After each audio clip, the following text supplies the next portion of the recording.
ଠକ ଠିକାଦାରଙ୍କ ସହ ବାଲିକୁଦା ଜଳ ବିଭାଗ ଅଧିକାରୀ। ବାଲିକୁଦା ବାଲିସାହି ଗ୍ରାମରେ ଥିବା ପିଇବା ପାଣି ଟ୍ୟାପରେ ବିଗତ 1 ମାସ ହେବ ଆସୁନାହିଁ ପାଣି।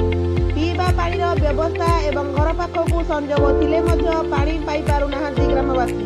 ଜଳ ବିଭାଗର ଇଞ୍ଜିନିୟରଙ୍କୁ ପଚାରିବାରୁ ସେ ଉତ୍ତର ଦେଇଥିଲେ ଯେ ଯେଉଁ ଠିକାଦାର ପାଣି ପାଇପ୍ କାମ କରିଥିଲେ ସେ କିଛି ବି ଅସୁବିଧା ହେଲେ 5 ବର୍ଷ ଭିତରେ ତୁରନ୍ତ ରିପାରିଂ କରିବେ ବୋଲି।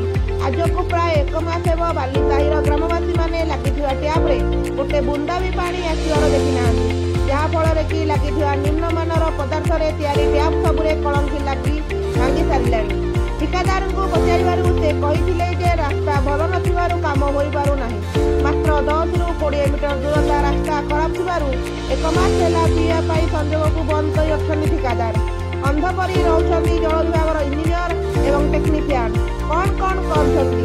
ଆଖିରେ କଳାବଟି ଭିଡ଼ି ବସିଛନ୍ତି କି? ଠିକାଦାର ପୁଞ୍ଜିକୁ ଲୁଟ୍ କରିବାରେ ଲାଗିଛନ୍ତି? ପ୍ରଶ୍ନରେ ଠିକାଦାର ଓ ଜଳ ବିଭାଗ ଅଧିକାରୀ ମିଳିତ ନାହାନ୍ତି ତ?